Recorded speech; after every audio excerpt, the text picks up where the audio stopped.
लालू प्रसाद जी सावन के महीने में मटन जो है राहुल गांधी को खिला रहे हैं और बेटा आजकल क्या है, हेलीकॉप्टर पर मछली खा रहा है। अब कोई लालटेन का युग है क्या साथियों?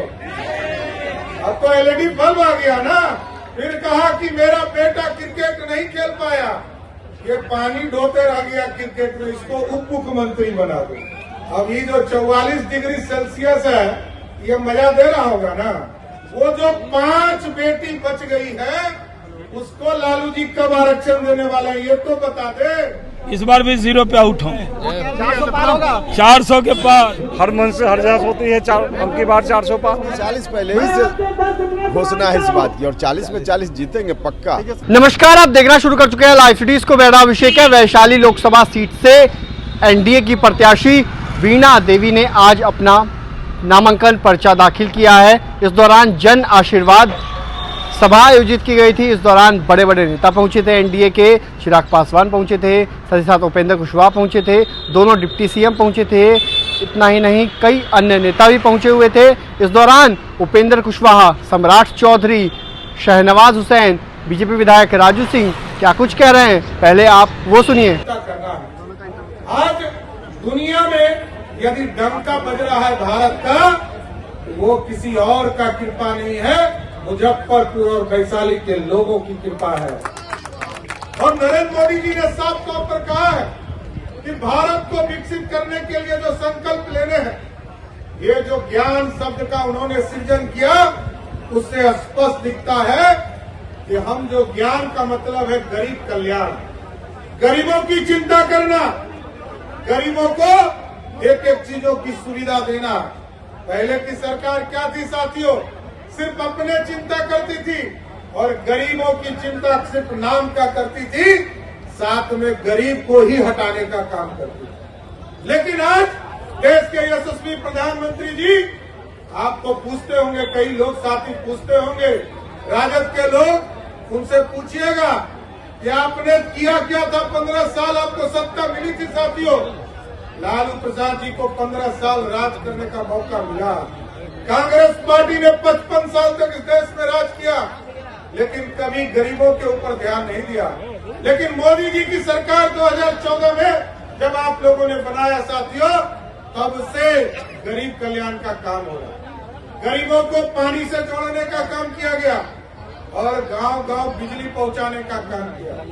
नीतीश कुमार जी और मोदी सरकार ने घर घर बिजली पहुंचाने का काम किया और इस बार मोदी जी ने आश्वासन दिया है कि घर घर बिजली तो पहुंच गया।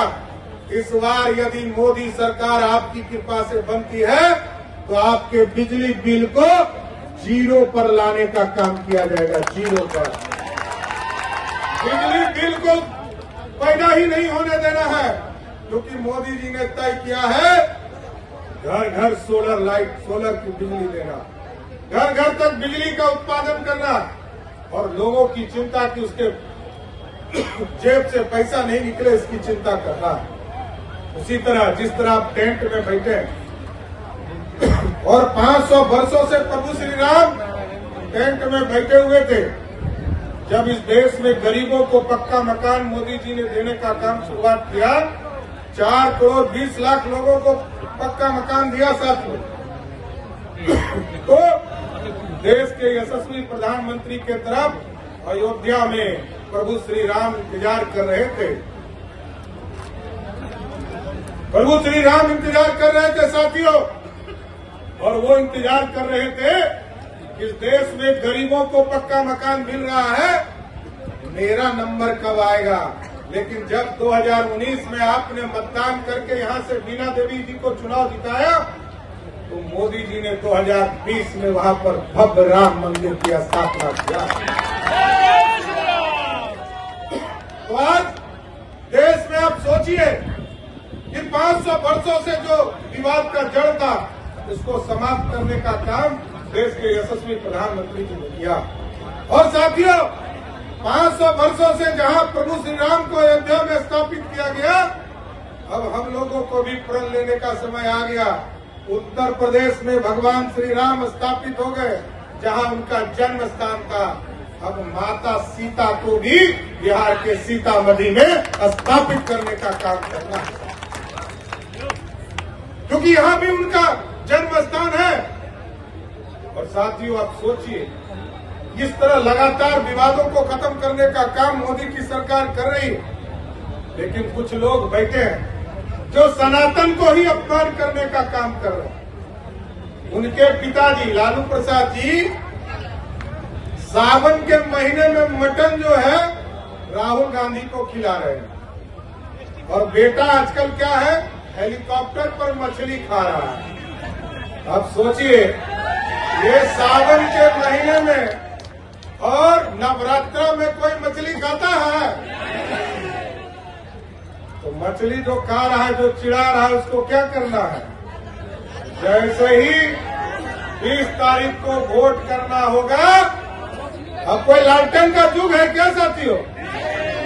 अब तो एलईडी बल्ब आ गया ना, तो लालटेन को समाप्त करने का उचित समय आया है।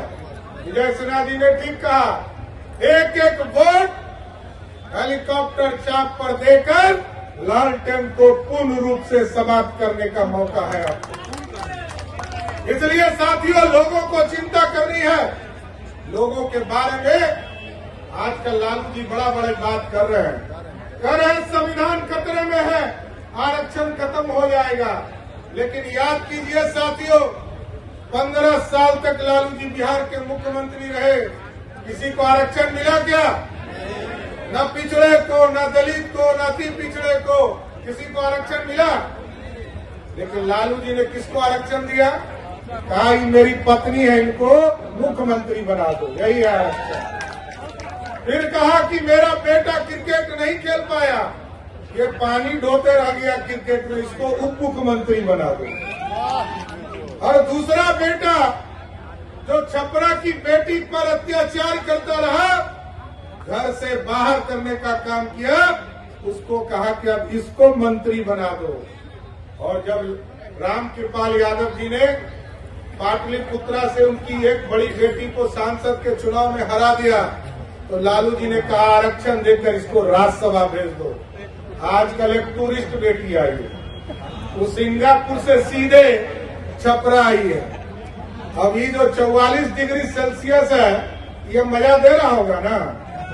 तो अब सोचिए, ये टूरिस्ट बेटी को भी, जो बिहार के लिए जब जंगल राज था तो बिहार के नौजवान तो पलायन किए ही, साथ में उनका बेटा बेटी भी यहां से पलायन कर गया था। अब टूरिस्ट बनकर बिहार आए हैं। जब आदरणीय नीतीश कुमार जी ने, आदरणीय सुशील मोदी ने जब बिहार को बनाने का काम किया, सुशासन स्थापित किया, अब लालू जी का आरक्षण उस पर भी चल रहा है। तो हम तो ये जानना चाहते हैं साथियों, आपके माध्यम से, वो जो 5 बेटी बच गई है, उसको लालू जी कब आरक्षण देने वाले हैं, ये तो बता दे। अभी तक तो 4 गो हो गया, लगता है कि विधानसभा के चुनाव के लिए उसको फिक्स कर दिया। तो अब साथियों, किसी के लिए कोई उपाय नहीं है, वहां तो सिर्फ परिवार है। लेकिन साथियों, हम लोगों को देश में फकीर व्यक्ति आज देश का प्रधानमंत्री बना। पूरा जीतेंगे, देखिए 40 की 40 जीतेंगे। और बिहार में इंडस्ट्री क्या होती है, ये वैशाली लोकसभा में है। यहाँ 4 ethanol plant, 1 mega food park, 1 Adani का सीमेंट प्लांट, कोको कोला भी आ गया, यहाँ पे लेदर पार्क भी बन रहा है। तो बिहार में नीतीश कुमार जी के नेतृत्व में जो उद्योग का मॉडल है, वो बेला और मोतीपुर को देख ले, फिर पता लगेगा कि क्या है। प्रधानमंत्री अपनी 2 सभा में इथेनॉल का नाम ले चुके हैं, और यहाँ मुजफ्फरपुर और वैशाली जब आएंगे तो उनको प्रधानमंत्री की इथेनॉल पॉलिसी पर यहाँ 4 इथेनॉल प्लांट मिलेगा उनको। तेजस्वी यादव कह रहे हैं कि 2 चरणों में जो चुनाव हुए हैं उनमें जीतने का दावा। ये पिछली बार भी 5 साल पहले लाइफ सिटी को यही बोले थे वो, लेकिन 0 पे आउट हो गए थे।